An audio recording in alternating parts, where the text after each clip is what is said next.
Hello everyone, welcome back to my channel. এখন তো আমের সিজন চলছে, সবার বাসায় নিশ্চয়ই কাঁচা আম অ্যাভেলেবেল আছে। আচ্ছা, আমি যদি বলি শুধুমাত্র একটা কাঁচা আম দিয়েই আপনি 10 মিনিটের ভেতরে তৈরি করে ফেলতে পারবেন দারুণ মজাদার টক মিষ্টি স্বাদের ম্যাঙ্গো জেলি, তাও আবার কোনো প্রকার জেলেটিন অথবা আগার আগার পাউডার ছাড়া, তাহলে কেমন হয় বলুন তো? হ্যাঁ, আজকে আমি আপনাদের সাথে এই রেসিপিটাই শেয়ার করতে যাচ্ছি অ্যান্ড ট্রাস্ট মি, এটা দোকান থেকে কেনা জেলির চেয়ে অনেক বেশি মজা। তো চলুন আর কথা না বাড়িয়ে রেসিপিটি দেখে আসি। ম্যাঙ্গো জেলি তৈরি করার জন্য আমি চুলায় অলরেডি একটা প্যান বসিয়ে দিয়েছি, আর এখানে আমি 3টা আম কিউব করে কেটে রেখেছি, সেগুলো দিয়ে দিচ্ছি। এখানে 2টা কাঁচা আম আছে এবং একটা আম এখানে আধা পাকা। দিয়ে দিলাম 2 কাপ পরিমাণ পানি দেওয়ার পর আমি চুলার জালটা ধরিয়ে দিয়েছি, আর মিডিয়াম হাই ফ্লেমে আমি এইটাকে বয়েল করে নেব 4 থেকে 5 মিনিটের জন্য। 4 থেকে 5 মিনিট পর আমি ঢাকনাটা তুলে নিলাম, আর আমটা কিন্তু প্রায় সেদ্ধ হয়ে এসেছে। তারপরেও আমি আরও 2-3 মিনিট ধরে এইভাবে নেড়ে চেড়ে এই আমটাকে আরেকটু কুক করে নেব। এখন আমার চেক করতে হবে আমটা ভালোভাবে সেদ্ধ হয়েছে কিনা। এই জন্য আমি স্প্যাচুলাতে একটা আমের টুকরো নিয়েছি এবং হাত দিয়ে একটু করে চাপ দিয়ে দেখেছি এটা ভালোভাবে কুক হয়েছে কিনা। আর হ্যাঁ, সবগুলো আম কিন্তু ভালোভাবে সেদ্ধ হয়ে গেছে। এখন আমি একটা বাটির উপর একটা স্ট্রেনার রেখে সেখানে আমটা ঢেলে দিয়েছি। যে আমটা আমরা সেদ্ধ করেছি সেখান থেকে কিন্তু অনেকটুকু পরিমাণ পানি আমরা ছেঁকে নিয়েছি, আর এই পানিটা দিয়েই কিন্তু আমরা আমাদের ম্যাঙ্গো জেলিটা তৈরি করব।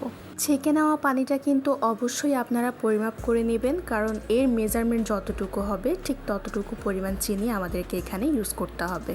3টা আম সেদ্ধ করে কিন্তু আমি এখানে 1 কাপের বেশি পরিমাণ পানি পেয়েছি। এখন এটা আমি প্যানের মধ্যে দিয়ে চুলার জালটা ধরিয়ে দিলাম। আমি আগেই বলেছি এই ছেঁকে নেওয়া পানিটা কেন পরিমাপ করতে হবে, কারণ এর সম পরিমাণ চিনি আমাদেরকে এখানে ইউজ করতে হবে। যেহেতু আমি এখানে 1 কাপের চেয়ে একটু বেশি পরিমাণ পানি পেয়েছি, তাই এখানে আমি বরাবর 1 কাপ পরিমাণ চিনি দিয়েছি। এখন চিনিটা ভালোভাবে নেড়ে চেড়ে নিব যতক্ষণ না পর্যন্ত এটা পুরোপুরি ডিসলভ হয়ে যায়। আপনারা কে কোথা থেকে আমার ভিডিও দেখছেন তা কিন্তু অবশ্যই কমেন্ট বক্সে জানিয়ে দিবেন, so that I can thank all of you.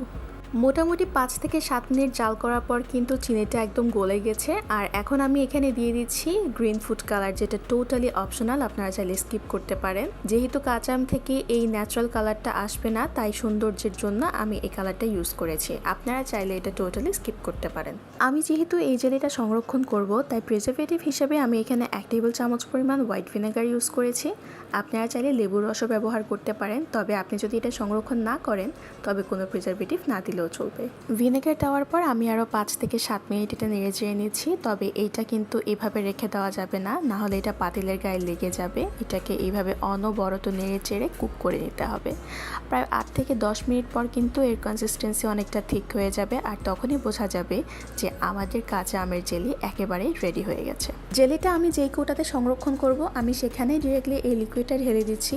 যদিও এটা এখন লিকুইড ফর্মে আছে, তবে 3-4 ঘন্টা নর্মাল টেম্পারেচার রাখলেই কিন্তু এটা জেলির মতো সেট হয়ে যাবে। 3 থেকে 4 ঘন্টা পর দেখা যাচ্ছে আমাদের বানানো জেলি কিন্তু একেবারে পারফেক্টলি সেট হয়ে গেছে। মাশাআল্লাহ, এটা দেখতে যত বেশি টেম্পটিং মনে হচ্ছে, এই টেস্ট কিন্তু তার চেয়েও আরও অনেক বেশি পরিমাণ ভালো হয়েছে।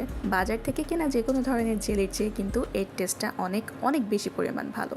এই ধরনের ইউনিক এবং অথেন্টিক রেসিপি পেতে কিন্তু রিয়ানাস কিচেনকে অবশ্যই সাবস্ক্রাইব করে রাখবেন, অ্যান্ড আই অ্যাশোর ইউ আমার কোনো রেসিপি ফলো করলে আপনি কখনোই ডিসঅ্যাপয়েন্টেড হবেন না। রেসিপিটি কেমন লেগেছে সেটা অবশ্যই কমেন্ট বক্সে জানিয়ে দিবেন, আর যদি ভালো লেগে থাকে তাহলে লাইক বাটনটি প্রেস করবেন। আর আমার ভিডিওগুলো যদি আপনার কাছে ইউজফুল মনে হয় তাহলে আপনার ফ্রেন্ডস অ্যান্ড ফ্যামিলির সাথে শেয়ার করবেন, and don't forget to subscribe to my channel. দেখা হচ্ছে ইনশাআল্লাহ নেক্সট ভিডিওতে। Till then stay happy, healthy and connected to my channel. আল্লাহ হাফিজ।